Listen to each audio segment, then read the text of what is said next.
शिफा किस लिए गया? शिफा आपके लिए जेल में है 5 साल से।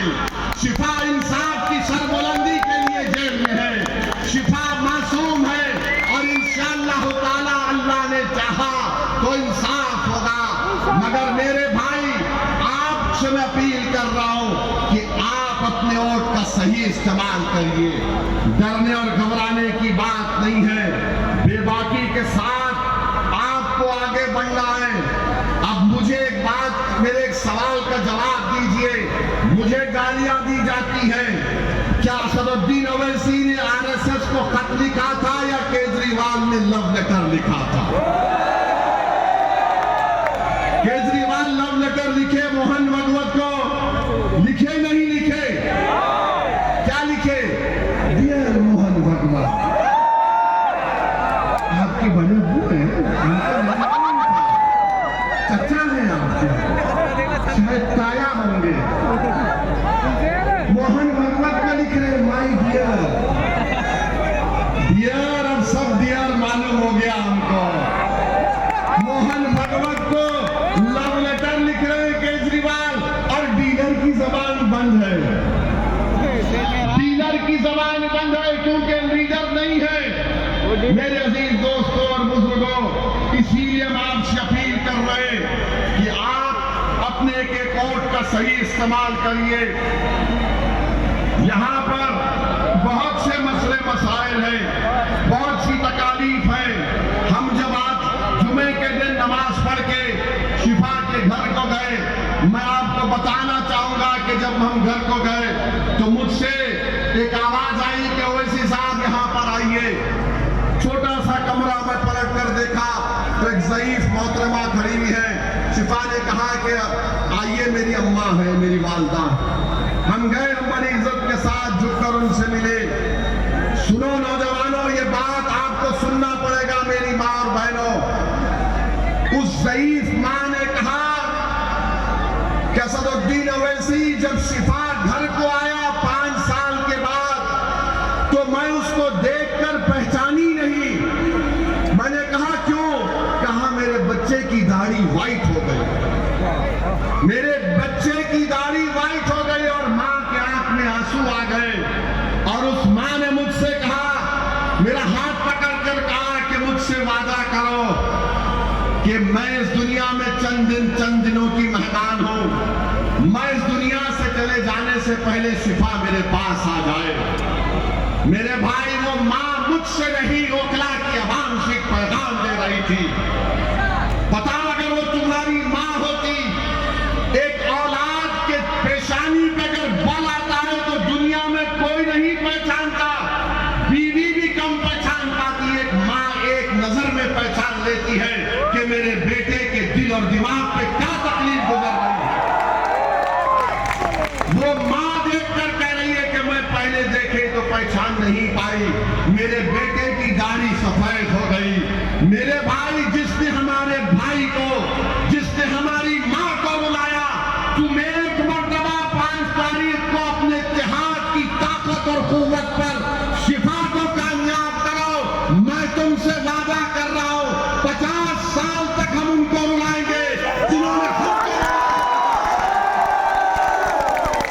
ये वोट उस मां के लिए भी देना पड़ेगा।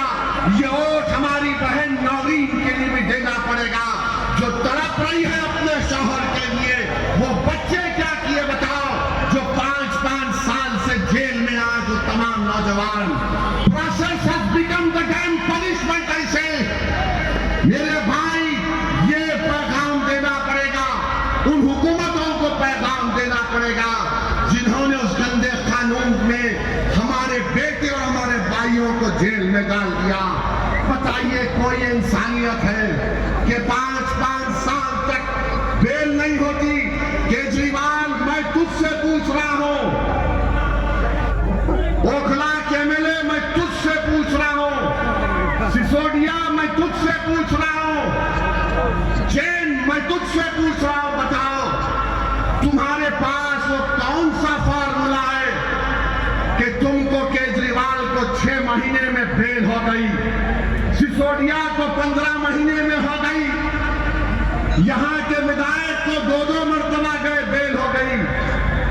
तुम्हारे पास वो क्या फॉर्मूला है जो तुमको बेल मिल जाती और शिफा और ताहिर को, सैफी को, शर्जील को, उमर खालिद को नहीं मिलती? बता मुझे।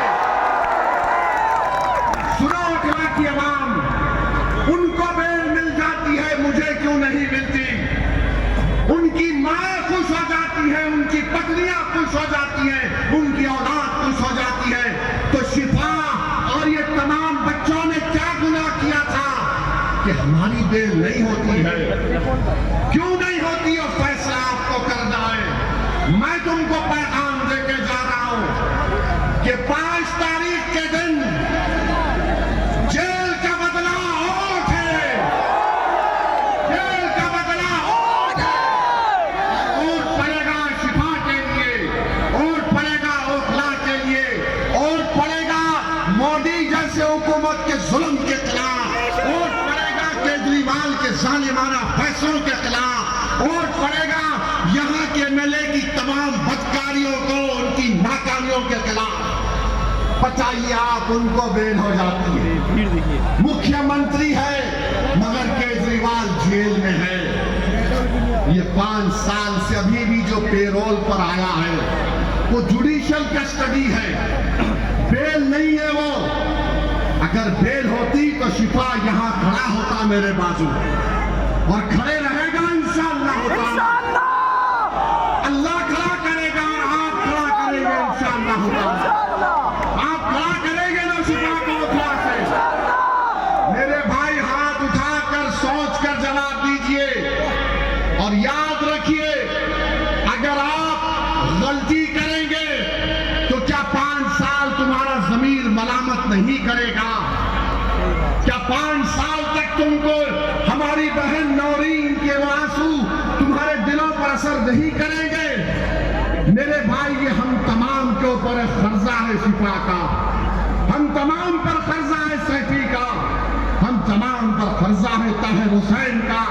और जो कोई भी जेल में है, जो डिसेंटर्स हैं, जमहूरियत में प्रोटेस्ट एक राइट है, फंडामेंटल राइट है। कोई जेल में डालकर अगर ये समझ रहा है कि हम भूल जाएंगे शिफा को, हम भूल जाएंगे ताहिर को, तो सब लोग गलती कर रहे हैं। तुम जेल में डाले, हमने उनको जनता में लाके खड़ा कर दिया।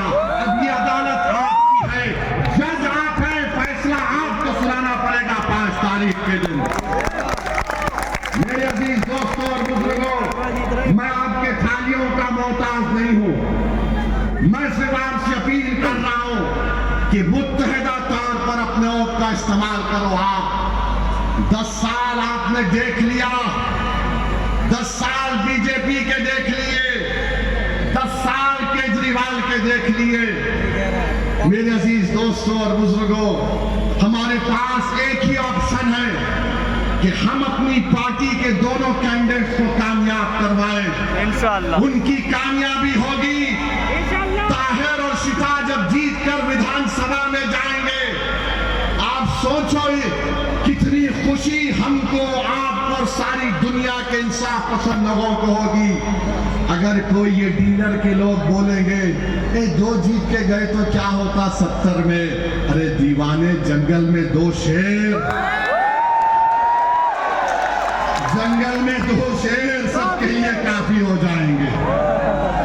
लोगों ने समझा कि इम्तियाज को हराएंगे औरंगाबाद से। मैंने कहा इंशाअल्लाह ताला, इम्तियाज मेरे साथ थे तो इम्तियाज रोकते थे मुझे, ए असद भाई बोला। अब तो वो भी नहीं है, अब तो वो भी नहीं है। हम आप देख रहे हैं भारत की पार्लियामेंट में, मेरे भाई, तादाद काम नहीं आती, कमिटमेंट काम में आता है। तादाद अगर काम में आती तो 313 गालिब नहीं आते। अगर तादाद काम में आती तो खुदसिया की जमीन पुकार कर तुमसे कह रही है कि तादाद नहीं, बेखौफ होकर हक के लिए आगे बढ़ो और कामयाबी हासिल करो। लोग तादाद तादाद बोल रहे, क्या तादाद हो गया बताओ आप? 67, 62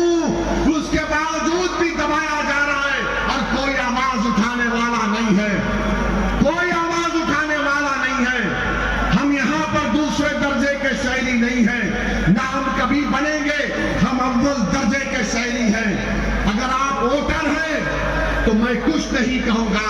अगर आप सिटीजन विद राइट्स हैं, अगर आप शहरी हैं जिसके हकूक है, तो आपको शिफा के हक में वोट देना पड़ेगा।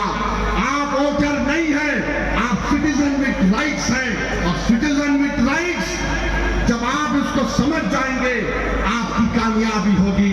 बताइए, सबकी एक पॉलिटिकल एजेंसी है, किसकी नहीं है? आपकी पॉलिटिकल एजेंसी नहीं है। सही बात। हर पार्टी में उसके समाज की लीडरशिप है, मगर जब बात मुस्लिम अक़लियत की आती, नहीं हो सकता। अरे जब मोदी भारत के पार्लियामेंट में सीना थाप कर बोलता है कि देश का सबसे बड़ा बैकवर्ड क्लास का नेता मैं हूं, तो मैं ओखला की सरजमीन में खड़े होकर कहना चाह रहा हूं कि आप मुझे इजाजत देंगे ये बात कहने के लिए? सुन लो मेरी बात, मैं अल्लाह को हाजिर नाजिर जानकर बोल रहा हूं कि दिल्ली में अगर तुम्हारा कोई नेता होगा तो शिफा होगा, उससे अक्कर कोई नहीं होगा। क्या आप मेरा साथ देंगे इस बात पर? शिफा आपका नेता बनेगा, शिफा आपका मिलक बनेगा। और से बोलिए इंशाअल्लाह, और से बोलिए मोहर लगाएगी पतन छाप पर। ये काम आपको करना है, वरना इतनी बड़ी तादाद में आज आ तो गए। मेरे आज के इस भाषण के बाद मिस्टर इबलीस के एजेंट शुरू हो जाएंगे। मिस्टर इबलीस के लोग आपके पास आएंगे, बड़ा अच्छा भाषण था, अबे हमेशा अच्छा होता है, मगर आके बोलेंगे 2 ही सीट लड़ने थे, बढ़ के लड़ना था। मेरी मर्जी, मेरे घर की बात है, मैं 2 लड़ूं 10 लड़ूं। अगर ज्यादा लड़े, नहीं डील हो गई इनकी। कम लड़े तो देखो यहीं पे लड़े। अरे अगर हम यहाँ पे लड़े तो कांग्रेस ने और केजरीवाल ने क्यों दिया शिफा के खिलाफ उम्मीदवार पे? तुमको नहीं देना चाहिए था। किसने कुर्बानी दी बताओ? शिफा से बरादा किसी ने नहीं दी। जो अपने परिवार से, खानदान से महरूम हो गया। मैं देखा शिफा की तरफ को, जुम्मे की नमाज पढ़कर मस्जिद के बाहर आया तो शिफा से कहा चलिए आपके घर पे चलते हैं। तो शिफा ने आंख में आंसू लाते कहा असद भाई मेरे प्रोफेसर से मिल के आता हूं। ये तड़प है, ये इक़दार है। तो मेरे अजीज दोस्तों और बुजुर्गों, हम आपसे अपील कर रहे हैं कि डरने और घबराने की जरूरत नहीं है। अगर डीलर कुछ मलाई देता है तो मलाई खा लो, छोड़ो मत। डीलर अगर कोई मलाई का ऑफर कर रहा है दबा के खाओ। डीलर अगर नहरी खिलाना चाहता है तो बराबर खाओ, मगर धक्का लेके बोलना डीलर और तो पतन पे पड़ने वाला है। डीलर 10 साल में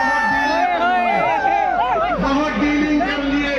तो मेरे अजीज दोस्तों और बुजुर्गों, आपके ऊपर है, जमहूरियत है, आपको शिफा को कामयाब करना है। आप मुत्तहिदा तौर पर अपने के कोड का इस्तेमाल करेंगे तो यकीनन इंशाअल्लाह कामयाबी होगी। शिफा की उस ज़ईफ मां की लाज रख लो मेरे भाई।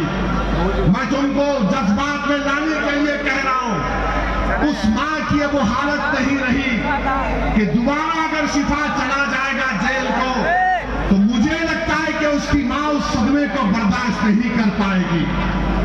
मेरे अजीज दोस्तों और बुजुर्गों, कामिल मोमिन वो है जो दूसरे की तकलीफ को अपने दिल में और अपने तलवे में महसूस करे।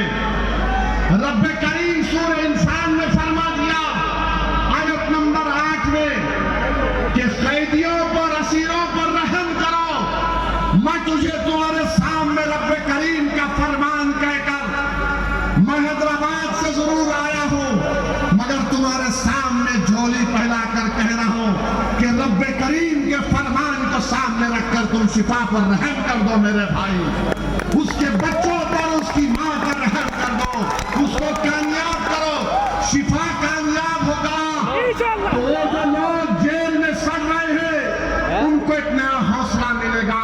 जो बिना किसी वजह से उनके माँ बाप उनसे दूर हो चुके हैं। तो बहरहाल मेरे अजीज दोस्तों और बुजुर्गों, इस उम्मीद से आप यहाँ से जा रहा हूँ कि 5 तारीख को ओखला के विधानसभा में आसमानों में